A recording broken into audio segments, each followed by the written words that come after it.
Gente, bom dia. Bom dia. Antes de mais nada, eu queria agradecer o convite para estar falando aqui hoje. Meu nome é Henry, sou presidente da Rio Júnior, a Federação das Empresas Juniores do Estado do Rio de Janeiro.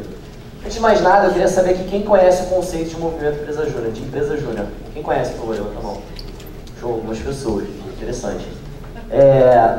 Em 1967, na França, alguns estudantes da Escola de Graduação de Ciências Econômicas, eles perceberam, eles estavam discutindo um problema que perdura até hoje, na verdade. E qual era esse problema? Muito simples. Os alunos vão para uma graduação, a gente vai para uma graduação, está lá estudando, e a gente tem um momento que a gente quer o quê? Quer ir para o mercado, a gente quer encontrar a nossa oportunidade ou quer abrir a nossa empresa. E quando a gente quer ir para o mercado, geralmente o que o mercado pede da gente numa entrevista, por exemplo? Ele pede experiência. E o que a gente está buscando? A gente está buscando ter uma experiência. Então acaba que você cria uma dualidade muito engraçada e muito difícil de lidar com ela, né? Porque a gente está indo para o mercado buscar experiência e o mercado pede isso da gente, é uma coisa que a gente não tem ainda. Com isso, eles pensaram, cara, vamos criar aqui um conceito interessante para que a gente consiga adquirir essa experiência antes, ainda no início da faculdade. Com isso, a gente criou o conceito de empresa júnior, que basicamente é uma associação civil sem fins lucrativos, ou seja, o seu lucro não é repartido entre seus membros, que é totalmente gerida por alunos de uma instituição de ensino superior, por alunos de graduação, e orientada por professores da instituição. Então funciona como uma empresa de consultoria normal, uma empresa júnior como uma empresa normal. Ela é totalmente gerida por alunos, ou seja, do trainee ao presidente. Ela é totalmente gerenciada por alunos, né? A conta está no nome dos alunos, os contratos são elaborados e assinados pelos alunos, né? E a gente consegue executar projetos com orientação de professores de grandes universidades. E esse movimento surgiu na França, rapidamente ele se espalhou por toda a Europa, muito até advinda de uma crise financeira que alguns países estavam passando na época. E o que é muito interessante é que, por sermos sem fins lucrativos, a gente consegue fazer projetos muito mais baratos, assim, chegam a custar 10% do preço de mercado. Então, se você pega um projeto que custa 100 mil numa consultoria sênior, numa empresa júnior vai custar 10 mil. Uma grande oportunidade para micro e pequenas empresas. E aí a gente chegou e cresceu rapidamente na Europa. Em 1988, a gente chegou no Brasil, aqui em São Paulo, com a primeira empresa júnior empresa júnior FGV, aqui de São Paulo. O movimento rapidamente se espalhou. Em 1990 chegou no Rio de Janeiro, de onde eu vim. E aí ele foi crescendo, até que em 1998, algumas empresas juniores do Rio de Janeiro perceberam que elas precisavam ganhar mais força, o movimento precisava ganhar mais força. E muito até, eles perceberam isso muito numa parceria que a gente estava tentando fazer com o Sebrae na época, que o Sebrae poderia indicar projetos para as empresas juniores. E aí com isso surgiu a necessidade de criação de uma federação. No caso surgiu a Rio Júnior, em 1998, que existe para representar as empresas juniores, para desenvolvê-las, prestar o suporte para que elas cresçam, serve para regulamentá-las, para integrar elas, para alinhá-las, e para expandir o movimento em todo o estado e em todo o Brasil. Então é muito interessante dizer que hoje o país que tem o movimento empresa júnior mais desenvolvido, mais evoluído, é o Brasil. E é tão engraçado que ele surgiu um bom tempo depois, porque ele surgiu lá na França, foi em vários países antes de vir para o Brasil, e hoje ele é muito mais evoluído aqui do que em outros países. Por que isso aconteceu, cara? Porque se em outros países a gente já tem essa necessidade tão grande de ter esse contato com o mercado, ainda no início da graduação, imaginando o nosso país, que carece tanto, que tem uma educação tão rígida, onde a gente carece tanto de ter esse contato. Então ele acabou se desenvolvendo muito fortemente aqui. Hoje a gente tem muitas empresas juniores, são mais de 30 mil estudantes envolvidos com empresa júnior, fazendo projetos de consultoria com apoio de grandes professores, de grandes universidades. A gente está presente em praticamente todas as universidades públicas, em diversos cursos, e 98% dos nossos projetos são para micro e pequenas empresas. Com isso a gente consegue fazer com que as pessoas, os empreendedores, as pessoas que não têm condição de pagar um projeto tão caro, eles conseguem fazer o projeto com a gente consegue movimentar a economia, fazer essas empresas crescerem, e com isso ainda ter essa questão educacional com os nossos empresários juniores. E a gente diz que no Brasil, o nosso objetivo, a nossa missão no movimento Empresa Júnior é formar, por meio da vivência empresarial, empreendedores comprometidos e capazes de transformar o país. O que isso quer dizer? Quer dizer que a gente quer formar, agir na formação de pessoas, por meio da vivência empresarial, ou seja, por meio da vivência da pessoa na empresa júnior, empreendedores que vão ser comprometidos e capazes de transformar o Brasil. Isso pra gente é muito importante. Primeiro, eu queria começar quebrando até o conceito de empreendedorismo, que a gente acaba tendo na nossa mente. Quando a gente fala em empreendedor, a gente está falando daquele cara que abre o seu negócio. E pra gente, o empreendedor não é necessariamente esse cara. Porque a gente pega um conceito muito mais amplo e muito mais interessante. O empreendedor pra gente é o indivíduo que, por meio de aprofundada competência de gestão e elevado senso de responsabilidade, é capaz de gerar grandes resultados de impacto e abrangência na sociedade. O que isso quer dizer? Que o empreendedor que a gente quer formar no movimento Empresa Júnior, ele é um cara que sabe fazer as coisas, ele tem conhecimento, ele quer fazer as coisas, ele tem vontade e ele faz de fato, ele é um bom executor. E se a gente for olhar na nossa sociedade, o tipo de profissional que a gente mais carece é esse tipo de profissional. Esses profissionais empreendedores. A gente vai olhar os nossos amigos que trabalham, eu tenho certeza que a gente sempre conhece alguém que não tem o conhecimento para não estar, alguém que não tem vontade de fazer as coisas, que faz, uma pessoa desmotivada, e as pessoas que não fazem de fato, que são péssimas executoras. E o movimento Empresa Júnior tenta formar profissionais completos nesse sentido.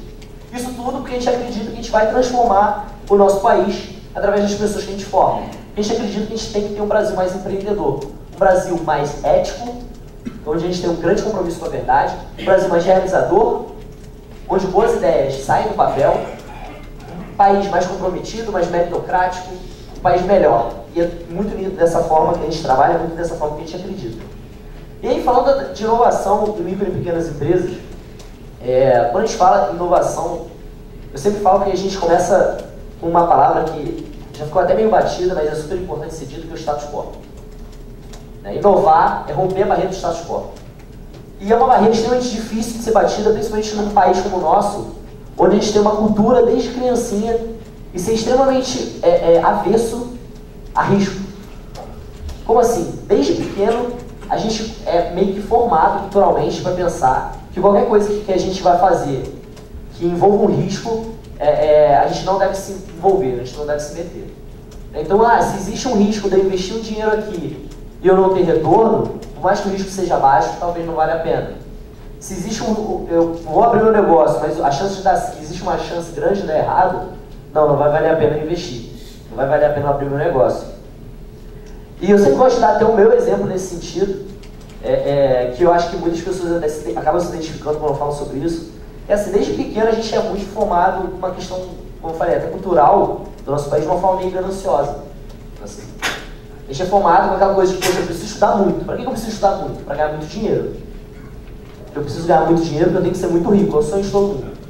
E aí era o meu sonho. Com 14 anos eu queria ganhar muito dinheiro, trabalhando muito pouco, e ter minha casa em Angra dos Reis, porque Angra dos Reis é uma cidade maravilhosa. Quem não visitou, por favor, visite.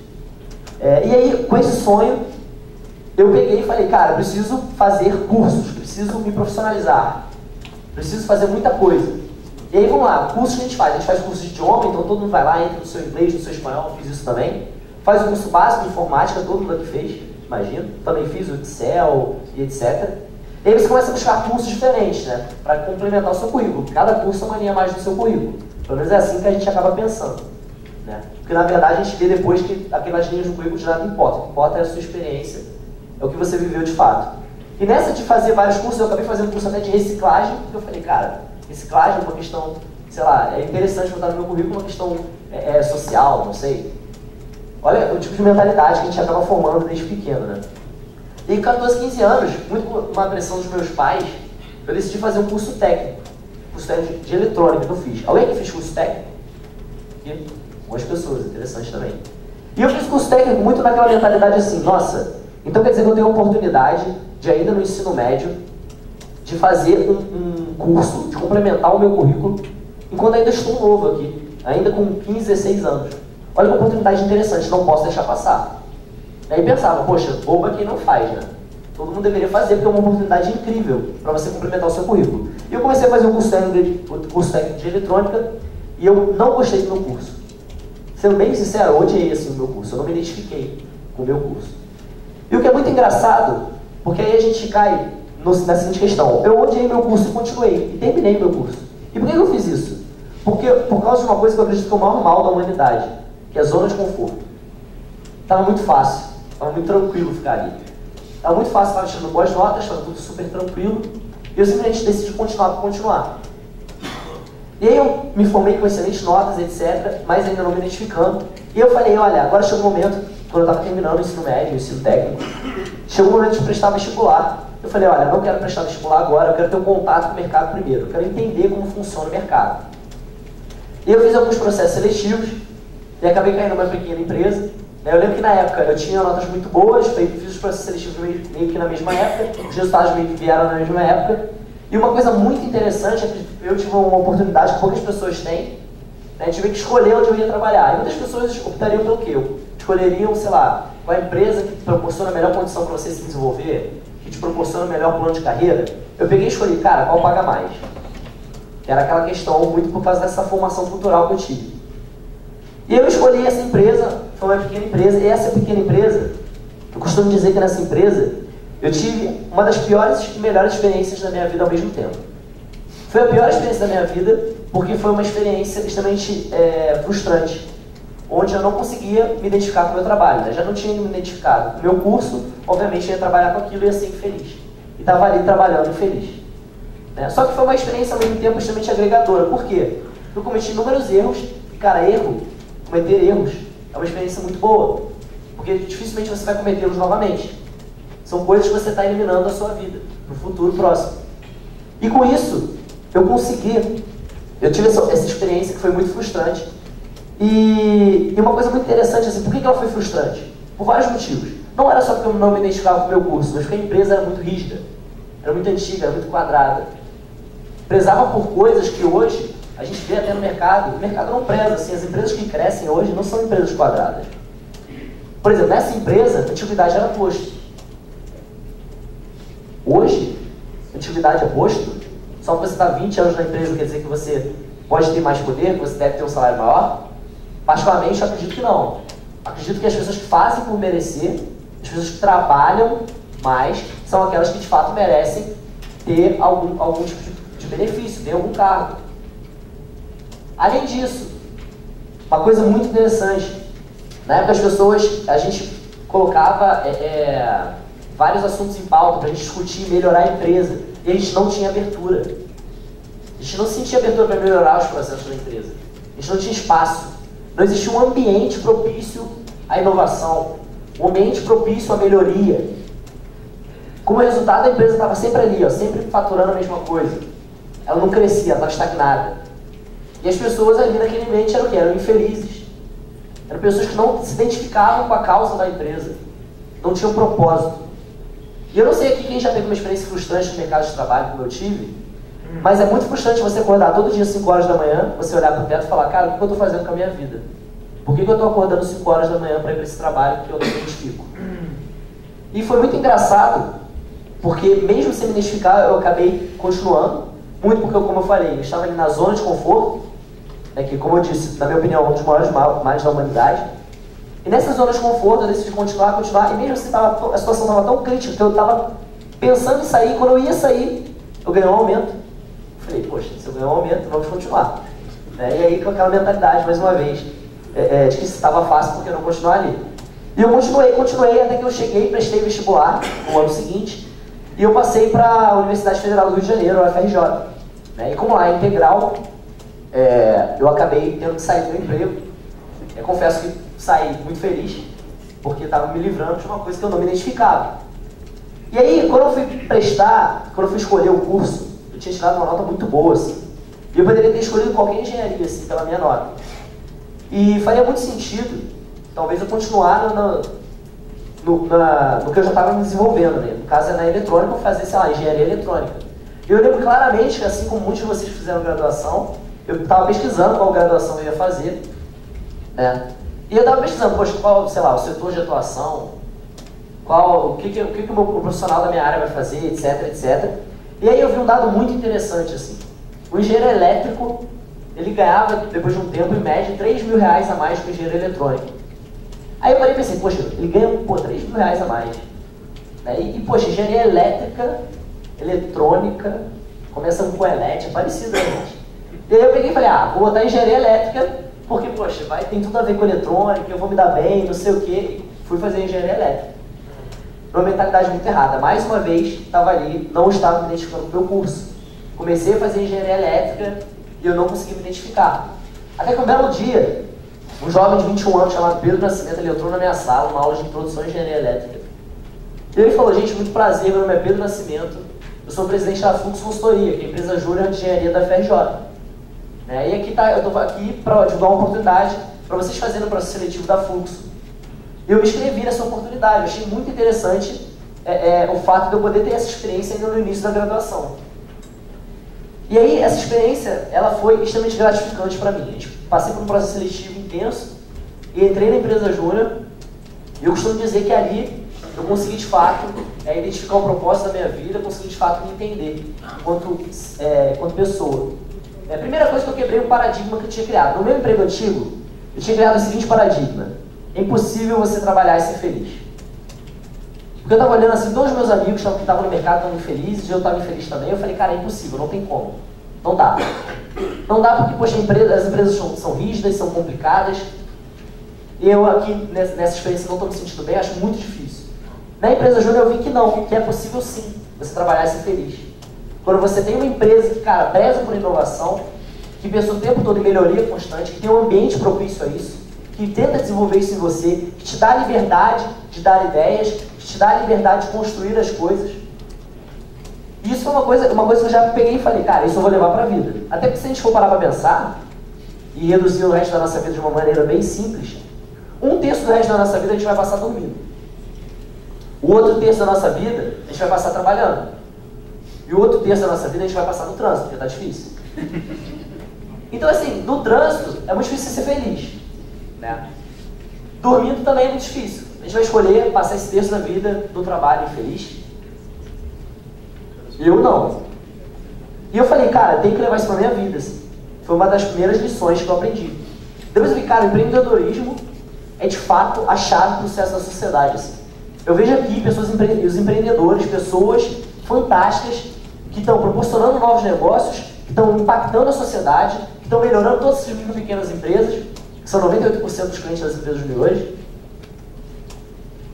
A gente está de fato mudando o nosso país. Porque, cara, mudar o nosso país, quando a gente fala mudar o país, vai ser algo muito megalomaníaco, né? Mas, na verdade, a gente só tem que fazer a nossa parte.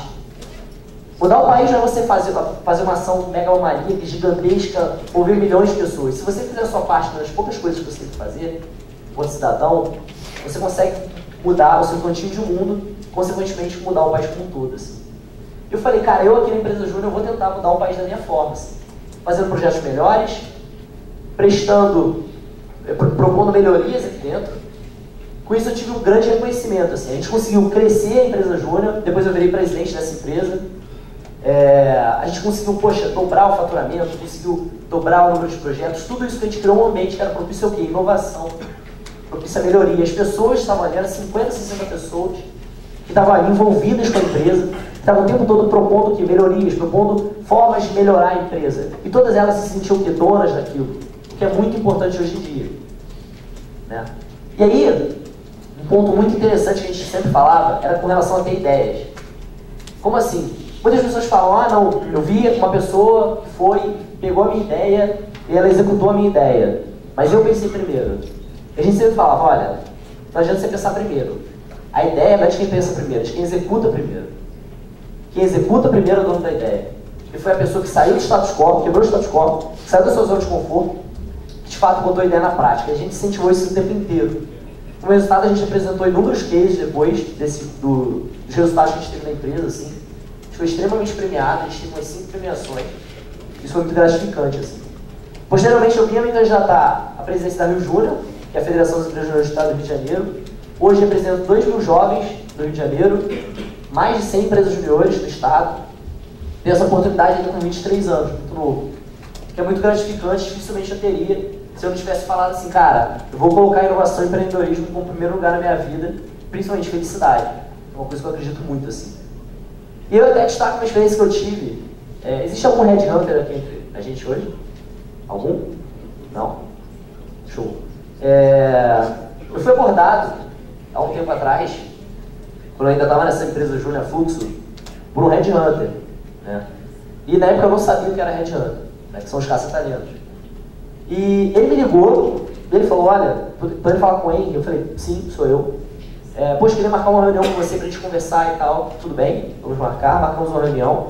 Fui pra reunião assim, sem saber muito bem o que esperar, porque eu não sabia o que que era esse mercado de headhunters, eu não conhecia. E chegando lá, eu recebi uma proposta assim, muito boa, de trabalhar fora do país, enfim, essa proposta dos sonhos, né? Porque para aquele cara que queria ganhar muito dinheiro, que queria ganhar muito pouco, queria ter sua casa em Angra, era a proposta ideal, assim. Eu lembro claramente que eu recusei aquela proposta. Eu tenho muito orgulho de falar disso, porque eu falei, cara, essa proposta, ele me explicou o tipo de trabalho, eu falei, olha, ela não se identifica comigo, porque eu já trabalhei com isso e eu não fui feliz. Eu não acho que eu vou ser feliz fazendo isso, eu não quero ser uma pessoa infeliz. E mais do que isso, mais do que qualquer coisa, assim. Eu acredito muito que eu consigo, de fato, fazer coisas, trabalhar com coisas que tenham a ver com o meu propósito. Eu sempre destaco essa experiência, porque foi uma experiência onde eu tomei uma decisão não baseada em dinheiro, mas baseada no que eu queria para a minha vida, assim. Baseada no propósito, que é o que de fato nos move. Se vocês pararem para pensar, nossa, dinheiro move as pessoas? Move sim, com certeza. Mas quando a pessoa tem uma causa, algo maior, isso com certeza move ela muito mais, assim.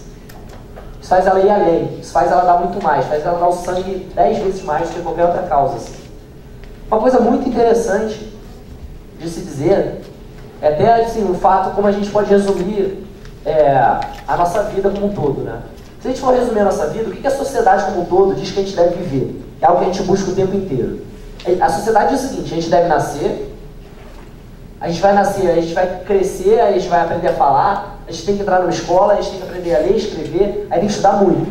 Tem que estudar muito, muito, porque a sociedade, poxa, ela pede isso.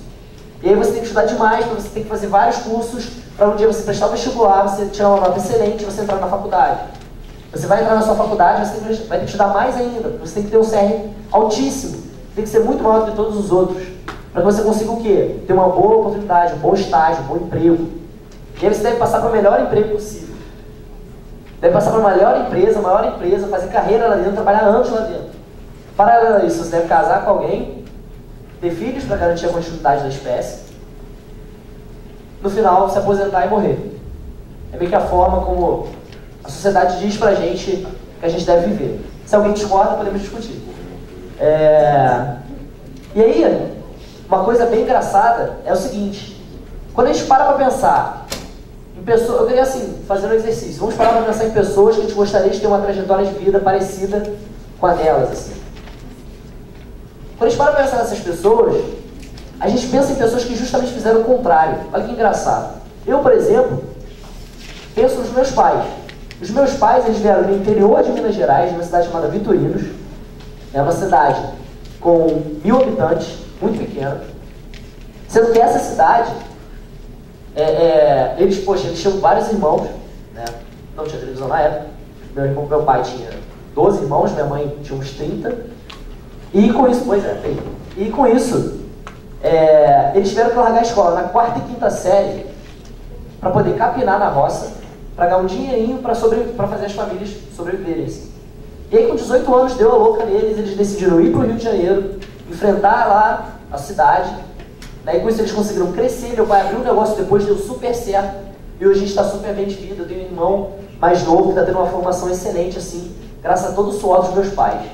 E eu tenho muito orgulho da trajetória dos meus pais, e quando eu penso numa trajetória que eu gostaria de ter parecida, eu penso na trajetória deles, que fizeram exatamente o oposto do que a gente fala, que a sociedade fala pra gente fazer, né?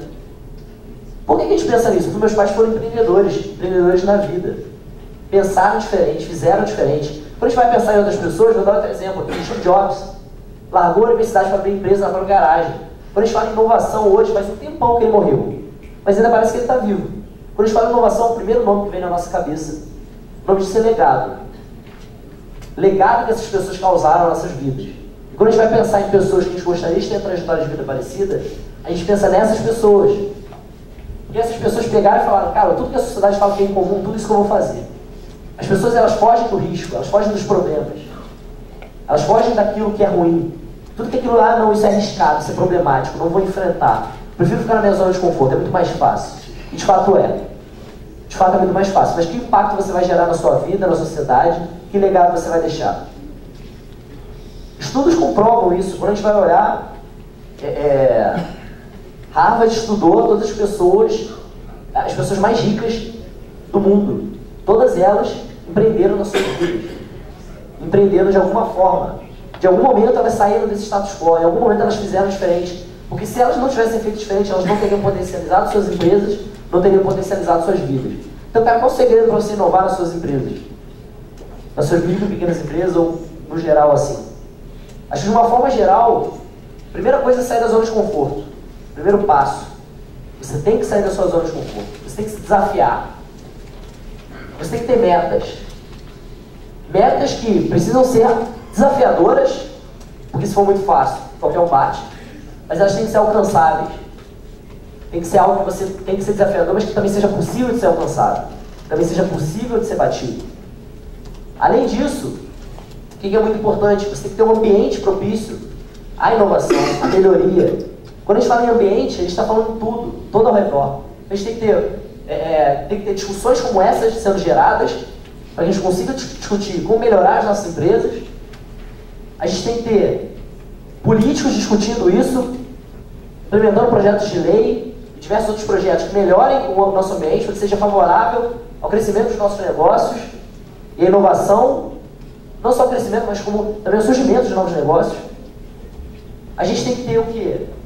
Grandes empresas também investindo nisso, e grandes organizações como o Sebrae, as federações das indústrias, várias organizações que investam para criar esse ambiente, para que ele seja propício ao desenvolvimento das nossas empresas, para que ele seja propício ao surgimento de novos negócios. Isso é fundamental, porque o ambiente gerado é o primeiro passo para a gente conseguir esse ponto da melhoria. Assim.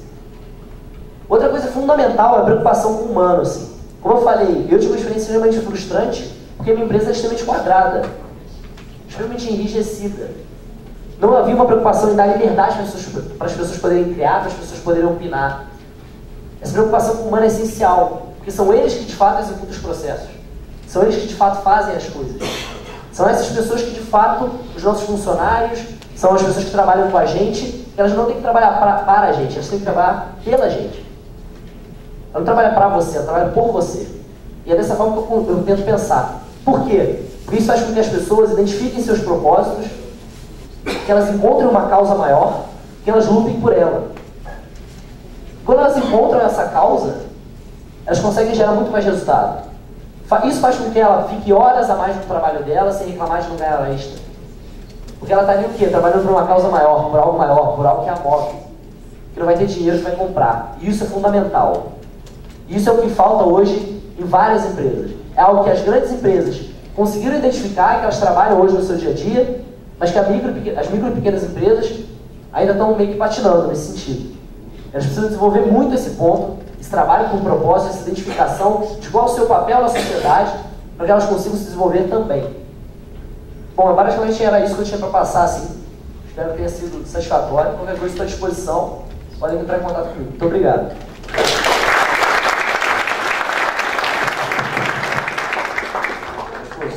As voltas no Brasil, quando eu tinha 14 anos, o sonho do pessoal de Poços Caldas era fazer eletrônica em Santa Rita do Sapucaí. A eletrônica estava surgindo com tudo, e com 17 anos eu saía formado. Eu fui lá bravamente, eu fiz 6 meses, aprendi bem em boemia e fazer o jornalzinho. Na parte teórica eu me virava bem, na parte, quando o pessoal fazia radinho, eu não conseguia fazer uma solta aí. Bom, está aberto para as questões. Eu acho que podia haver algumas perguntas sobre como que a pequena microempresa pode recorrer aí aos trabalhos das empresas júniores. Você pode descrever um pouquinho que tipo de consultoria as diversas empresas júniores oferecem, como as pequenas empresas podem se, ou as associações de pequenas empresas podem se habilitar? Claro, com certeza. É muito interessante esse ponto. Para ficar bem claro, assim, as empresas juniores, elas têm os cursos de diversas graduações. E aqui em São Paulo, vocês têm ainda uma oportunidade muito mais interessante. Por quê? Porque o estado que tem mais empresas juniores, que tem as empresas juniores mais desenvolvidas, é o estado de São Paulo.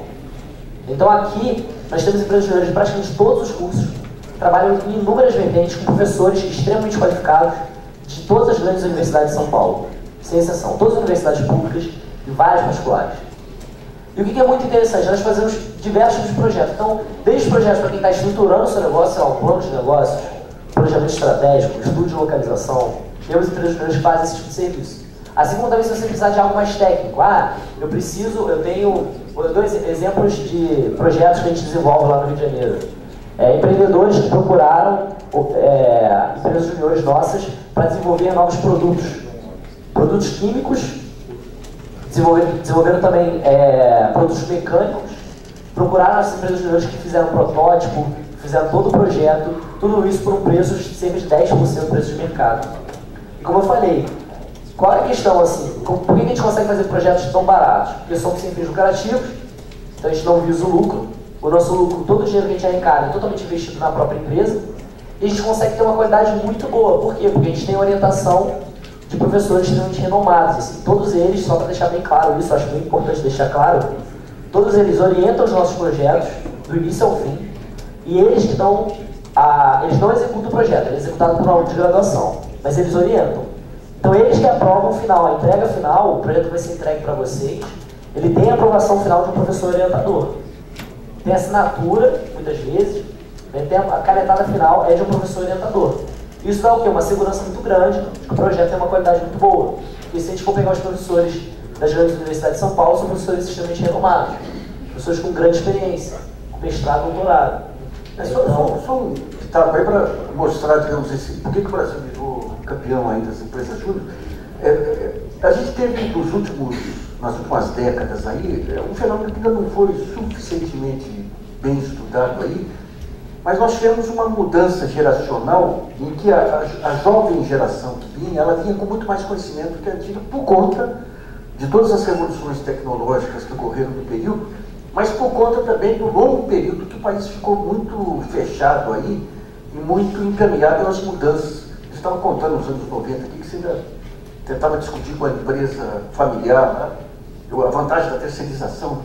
Então, digamos, é um choque geracional muito interessante que mostra também a dificuldade de mudança de muitas empresas tradicionais aí, porque entra em choque, digamos, a questão daquela transição que você tem da experiência da antiga geração para a nova geração, fica nublada aí pelo grande impacto que tem das novas tecnologias aí na cabeça da rapaziada aí.